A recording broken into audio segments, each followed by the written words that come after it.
Hola, ¿qué tal? Bienvenidos a Página Central una vez más. Qué bueno que nos puedan acompañar porque hoy vamos a hablar de seguridad, hoy vamos a hablar de anticorrupción, pero lo mejor de todo, vamos a hablar de las auditorías a los estados, porque ¿sabe qué? La Auditoría Superior de la Federación tendrá la facultad de fiscalizar las cuentas públicas del Estado. Y para hablar de este tema, ¿quién mejor que la diputada Alejandra Gutiérrez por parte de Acción Nacional? En un instante más, no se cuelgue, quédese con nosotros.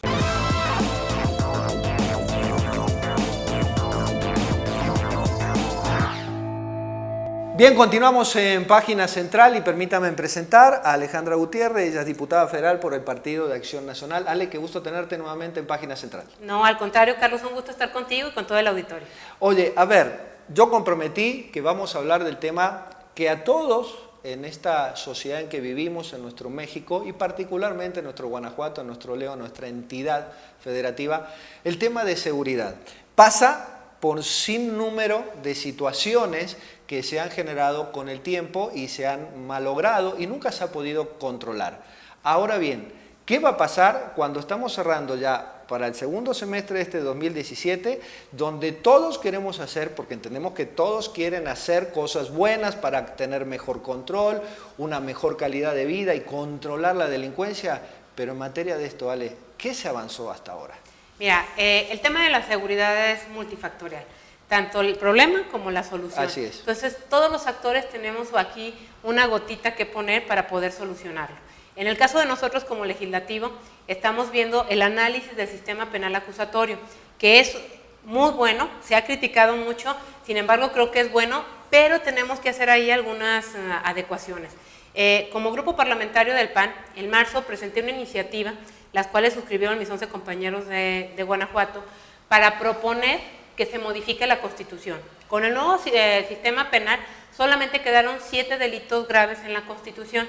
Nosotros, ¿qué estamos haciendo? Proponiendo que se integre un delito adicional, que es el tema de la aportación de armas de fuego, que anteriormente sí era grave, hoy se elimina, y también, aparte de también diputados del PAN presentaron que también sea un delito grave con prisión preventiva oficiosa el tema de hidrocarburos, que también es un problema que a Guanajuato, claro. Exactamente, el robo de hidrocarburos es un problema bien delicado, y no solamente es el crimen organizado que hay alrededor, sino que es un problema de seguridad nacional, porque los ductos, a la hora de que se lo extraen y lo están robando, puede haber una explosión y llevarse a varias personas y familias. En el Inter hay muchísima delincuencia alrededor de este delito. Entonces son 2 delitos que nosotros consideramos que sí se deben de incluir en la Constitución como delitos graves. La presentamos en marzo. Hoy en día estamos impulsando para que esto suceda. Tu servidora hace 15 días tuvo una reunión con el diputado Acosta Naranjo, que es el presidente de la Comisión de Puntos Constitucionales. Platicando con él nos dice, oye Ale, pues tenemos más de 600 iniciativas en esta comisión, todas importantes porque todas implican una modificación a la Constitución. ¿Hay que seleccionar de esas 600? Mira, ¿cómo funciona? Funciona de diferentes formas dependiendo cómo lo dirija el presidente y cómo presionen los grupos parlamentarios. De esas 600, habrá algunas que por lo complejo o por todo lo que hay alrededor decidan darle más tiempo en lo que se analizan. Hay otras que justamente por su importancia y lo delicado urge que se atiendan. Este es el caso del tema del artículo 19 de la Constitución, que tiene que ver con el sistema de justicia penal. Habrá otras que por su propia naturaleza se van a desechar. El tema es que se vayan atendiendo. Para que una ley se convierta en realidad o para que una iniciativa se convierta en realidad, hay que empujarla a todos. Ley. Claro. Sí, entonces una forma de empujar justamente es estarle dando seguimiento, no solamente es presentarla, sino estar yendo con los grupos parlamentarios para que estos apoyen, con el presidente, que es fundamental. El presidente es quien dirige justamente esa comisión. Guadalupe Acosta Naranjo es una persona abierta al diálogo, que yo la verdad agradezco la oportunidad que me dio de estar explicando los motivos de por qué consideramos que es importante. Estuvo en la reunión su secretario técnico, que es quien lo apoya justamente para poder desahogar los temas de la comisión, y de lo que platicamos es Me dice, Ale, entiendo que es un tema que urge, es un tema que varios partidos han presentado iniciativas para modificar el sistema penal, unos en un sentido, otros en otro. Hay dos corrientes en esto, ¿no? Platicábamos Sí. contigo. Hay dos corrientes, ¿por qué no la platicamos? Sí. Mira, hay dos corrientes muy marcadas. En el Inter puede haber, ahora sí que gris, negro o blanco y diferentes tonalidades de gris, pero sin embargo los dos polos opuestos es aquellos penalistas que son garantistas, como en la mayoría de los países más avanzados, que se van por garantizar el derecho también de los acusados, Claro. que dicen que ningún delito, aún los 7 que hoy están considerados como graves, entre ellos el homicidio, el secuestro, las violaciones y otros más, que dicen que ya no tendría por qué haber prisión preventiva oficiosa, Sí. sino que las personas pasen el proceso En libertad, y que una vez que se señale que sí efectivamente son culpables, ahora sí paguen la pena en la cárcel. Tenemos luego el otro polo opuesto que dice que todos los delitos, una serie de catálogo de delitos deberían de tener prisión preventiva oficiosa. ¿Qué creemos nosotros? Que para como está hoy México, porque ¿qué quisiéramos estar como Estados Unidos o como Inglaterra o como otros países más avanzados, que su sociedad, el propio sistema lo permitiera? Pero en esos casos lo dices bien, la sociedad está avanzada, nuestro tejido social está dañado. Sí, el tema es de ejecución. Entonces, hoy puede estar muy bonito en la ley, pero si nuestras instituciones no están fortalecidas, nuestra sociedad no está preparada, va a ser muy complejo que se pueda aplicar. Entiendo que para que pudiera estar hoy vigente el sistema penal acusatorio hubo casi 8 años de preparación. Sin embargo, hoy la mayoría, ni gobierno federal, ni la gran mayoría de los estados está preparado. Guanajuato es el número 1 en avance en el sistema penal acusatorio. ¿Por qué avanza primero Guanajuato? ¿Por qué avanza Guanajuato? Porque Guanajuato decidió ponerle presupuesto de su propio presupuesto estatal para poder caminar. Los otros estados se cruzaron de brazos y posteriormente tuvo que entrar la federación a ponerle recursos. Y ahora resulta que Guanajuato quisiera avanzar más, pero como está dado el recurso para acotado a lo que no hicieron los otros, entonces ni siquiera Guanajuato tiene acceso hoy al recurso que se les fue dado a los niños mal portados. O sea, digamos que nunca va a recuperar lo que puso en algo que no tendría que haber puesto. Y está mal, porque es como castigar a quien se porta bien, a quien hace lo que le toca, y a quien no hace lo que le toca terminan dándole el premio para que se empareje. Entiendo que hay que impulsarlo, pero yo creo que tendría que también ayudarse a Guanajuato con más presupuesto para que pueda seguir avanzando. Guanajuato ha sido ejemplo en la aplicación de este sistema. Sin embargo, insisto, hay todavía temas que se tienen que ajustar en la ley, como es el tema de armas de fuego, como es el tema de robo de hidrocarburos. Ale, la percepción de la gente, cuando uno habla, nosotros los medios de comunicación salimos a buscar opiniones de las personas para decir qué piensa de estos puntos, porque nos tiene que dar un color también para ser un poco voceros de ellos cuando los tenemos a ustedes y hacerles las preguntas pertinentes, en qué avanzamos, en qué retrocedemos. Acá todos hablan de que este es un problema político, de intereses de los partidos políticos. ¿Por qué se establece esto? ¿Por qué no se puede avanzar independientemente del color del partido político, quién ponga la iniciativa y quién la tenga que ejecutar? Insisto, hay un tema, el tema del fiscal anticorrupción. No se puede materializar ese tema por los intereses creados que hay entre los partidos políticos. Y todos dicen, lo dejamos para más adelante. ¿Por qué pasa así? Mira, yo creo que hay temas que no se deben de politizar, sin embargo se hace. El tema de la seguridad es algo que nos debe de importar a todos, porque todos somos ciudadanos, todos lo vivimos, y todos tendríamos que estar pensando en los ciudadanos para darle lo mejor. Y yo creo que lo que hoy nos pide la gente es atender el tema de seguridad. Es irresponsable que por cuestiones partidistas no se atienda este tema.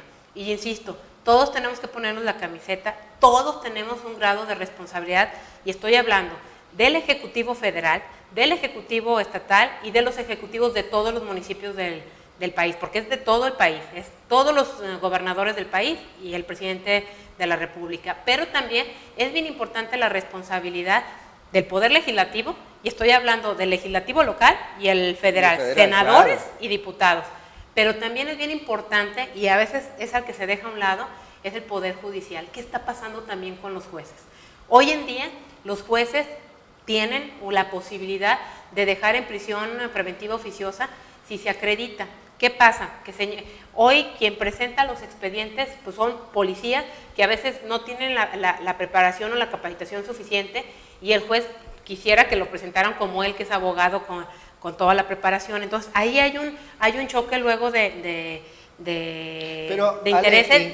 Y que lo único que hacen es dejar fuera a quien debe estar adentro. E inclusive la integración de los expedientes en el MP, en el Ministerio Público. Se supone que hay gente preparada, se supone que hay gente facultada, abogados, licenciados, y aún así los expedientes se integran mal, las averiguaciones se integran mal. Y cuando llega a mano del juez, muchas veces lo dejan sin herramienta al mismo juez para poder determinar si se tiene que sentarse para una vía o para la otra. Pero son las dos cosas, Carlos. Por un lado, efectivamente, sí falta capacitación, y yo creo que tenemos que ver bien claro dónde están nuestras áreas de oportunidad en lugar de decir que no sucede y atenderlas. Y segundo, hay jueces en el país que por miedo y temor al crimen organizado prefieren dejarlos en libertad porque es un tema subjetivo y dicen, me lavo las manos y los dejo fuera. Y no estoy diciendo que todos los jueces, hay jueces muy aplicados, muy responsables, muy honorables, pero como en todos los cargos públicos hay de todo. Entonces tenemos que dejar lo menos posible el tema subjetivo y que sea entonces muy claro lo que marca la ley. Y insisto, es en beneficio de la ciudadanía. No se vale que haya gente que se detiene con un coche lleno de cuernos de chivo y que no pase absolutamente nada, que hoy lo detengan, mañana esté completamente en libertad. Y que siga su proceso en libertad. Sigue su proceso en libertad y no me vengan a decir que los cuernos de chivo son para coleccionar. O sea, yo entiendo que quien trae un arma para defenderse, por lo general es un arma de bajo calibre, no son ese tipo de armas. Y es de alto poder. No son 10, ni 5, ni 20. Entonces las quieren justamente para hacer daño a la sociedad. Y hoy tú los dejas libre y ¿qué pasa? Primero, como son del crimen organizado en su gran mayoría, salen y como ya sabe el crimen organizado que ya los cacharon, saliendo los matan. Segundo, si no los matan, van y matan. ¿Qué acaba de pasar aquí en Guanajuato, en uno de los municipios del estado? Que detienen a un grupo y terminan yendo a matar a toda una familia. Digo, hay que prevenir. Y entiendo que tenemos que cuidar las leyes secundarias. Hoy se pide que se modifique la Constitución en el artículo 19, pero luego tendrá que venir, porque si no se mueve la Constitución no podemos modificar ni el Código Nacional ni el Código Penal Federal. Entonces, en estas dos leyes secundarias tendremos que estar acotando para evitar abusos por el sembrado de armas y otras cosas. ¿Cuánta resistencia hay para lograr esto, Ale? Mira, en todos los grupos parlamentarios tenemos opiniones ahorita encontradas. Justamente esto lo platicábamos con Guadalupe Acosta Naranjo y que hemos oído diferentes voces, tanto de la sociedad civil organizada, como del grupo empresarial, como también de especialistas, tanto de gobierno federal, estatal y de los diferentes poderes. Tenemos que escuchar al mayor número posible de especialistas. Por ello, para avanzar en lo que inicia el nuevo periodo ordinario, lo que se está ahorita preparando para la brevedad a iniciarlo, es un foro donde las voces de estos especialistas, las voces de los que lo han vivido en carne propia, puedan oírse. Yo creo que los legisladores no podemos solamente legislar por ocurrencias, tenemos que escuchar a todos los expertos y el foro es para ello. No es la primera vez que se hace un foro, lo hemos hecho con otras leyes. Por ejemplo, cuando se vio todo el Sistema Nacional Anticorrupción, se oyeron a diferentes voces. Cuando se vio la ley 3 de 3 famosa, que forma parte de este Sistema Nacional Anticorrupción, también lo hicimos. Y yo creo que este tema, que es la seguridad, lo amerita. La seguridad debe ser hoy en día, para todos nosotros, prioridad. Ahora, yo lo que entiendo en tu explicación, y creo que todos estamos entendiendo, como que en la parte media hacia arriba se busca cómo mitigar, cómo generar cambios para que la ley sea más justa y castigue más severamente a los que más lo merecen y menos a los que menos merecen, de acuerdo al grado de infragrancia o de situación en que se vengan. Pero a ver, ¿cómo queda ese colchón de aire? Porque sí queda un colchón de aire que viene desde la sociedad hacia arriba, hacia los legisladores, es decir, que está todo perdido, está todo revuelto, es decir, se puede lograr que la cúpula de acá pueda legislar, pero a fin de cuentas este río revuelto nunca se puede poner en orden y no empata. ¿Cómo lograr eso? Mira, yo creo que son dos vías justamente lo que tú dices. Por un lado, nada más aclarar, no es más penas. Aquí el tema es dónde pasan el proceso en lo que se determina si es culpable o no. Si es en libertad o para prevenir, lo hace tras la reja. Y en cuanto a lo que tú dices, la operación, por un lado sí tenemos que hacer que suceda lo de las reformas a la legislación vigente, pero por otro lado es fundamental también que las autoridades que ejecutan, y estoy hablando de los jueces y del Ejecutivo, hagan la tarea, ¿sí? Tenemos que obligar también desde el Ejecutivo, en la medida de que nos toca, o sea, a través de exhortos, con señalamientos, ahí sí pudiera ser político para que esto suceda, pero tenemos que estar poniendo el dedo en la llaga para que a quien le toca ponerlo en funcionamiento lo haga adecuadamente. Hoy, por ejemplo, hay mucha variedad de medidas cautelares que el nuevo sistema penal establece. Sin embargo, también hay unas unidades especiales que tendrían que darle seguimiento a estas medidas cautelares. Ejemplo, hoy a ti te detienen por un delito, supongamos que es por el delito de portación de armas de fuego, detuvimos a Charlie con 10 cuernos de chivo, ¿sí? Lo dejamos que se vaya a su casa. Sí, ¿y qué pasa en el Inter? Una de las cosas que señala el sistema penal acusatorio es que esas unidades tendrían que darle seguimiento a Charlie para que Charlie no haga nada indebido, que no vaya a ir a buscar a quien lo denunció y lo mate o le haga daño. Que se escape, que huya del proceso, o bien que haga daño a la sociedad o a los testigos. Entonces, esa parte también se ha descuidado y yo creo que tenemos que apostarle a que eso funcione. ¿Qué requerimos? Requerimos voluntad política, requerimos capacitación y preparación de los funcionarios, necesitamos presupuesto. Fíjate, y ahí tenemos que atacar. Hay que pedirlo. En ese río revuelto, en ese colchón que yo te decía, hay una gran brecha para que los intereses de toda la gente que delinque, ya sea que tenga que ver del crimen organizado o no, se están viendo beneficiados. Yo no quisiera meterte en un tema que no te corresponde, pero sí nos corresponde a todos en México la situación que pasó en Veracruz con este señor Duarte, es gobernador. Ya la extradición está hecha, hoy está acá. Estos huecos, estos vacíos que se generan, que se están tratando de poner, no de acuerdo, pero digo yo, de corregir, ¿sí benefician a Duarte o no? Porque yo veo que esto, como que acá el señor, pues con 2, 3, un arreglito y ya para afuera. Entonces, ¿a quién beneficia y a quién no? Mira, yo espero que no suceda, sería una burla para todos los mexicanos, porque este señor robó, pero ya no lo pasamos de burlas en burlas en México. Pero a lo que voy es, no podemos permitirlo, porque entonces ahí sí tendríamos que tomar medidas más severas, entonces sí, cambiar completamente. Si no tenemos los funcionarios que merecemos, pues entonces tomar medidas al respecto, ¿no? Porque hay una procuraduría que le toca integrar, que le toca dar seguimiento, y si no hace su trabajo, pues también hay que castigar. Y voy a lo mismo de Veracruz. O sea, si la PGR no hace su trabajo, pues hay que sancionar a los funcionarios de la PGR. Pero también en Veracruz, alguien que no hizo su trabajo es el auditor superior. No se trata solamente de castigar y a toro pasado. Digo, ya después del niño ahogado, ya no puede recuperar la vida del niño, ¿no? Claro. Lo que tenemos que hacer es evitar que el niño se caiga al pozo. Y en el tema de las auditorías, eso te iba a decir. En el tema de las auditorías de los estados, a mí me da mucha pena el caso de Veracruz. El auditor tuvo conocimiento de todo este tipo de malos manejos. Y aquí hay delitos como funcionarios por acción y por omisión. Claro. Y en el caso de él fue por omisión lo más grave, ¿sí? Porque hizo como que no vio todos los delitos que se cometieron cuando todo mundo veíamos los delitos que pasaban. ¿De cuántos miles de millones hablamos casi? Mira, solamente de los que están con daño, porque hay otro montón de observaciones, son casi los 35,000 millones de pesos. Quiere decir que es casi el presupuesto de 6 años completitos de León, Guanajuato. Para que se den una idea de lo que se robó este señor. Y esto es solamente una parte de la auditoría. Entonces no puedo creer que el auditor, con las funciones que le toca, primero de evitar que suceda este tipo de cosas, y segundo, cuando sucede, haber puesto ahí acciones para sancionar, no haya hecho absolutamente nada.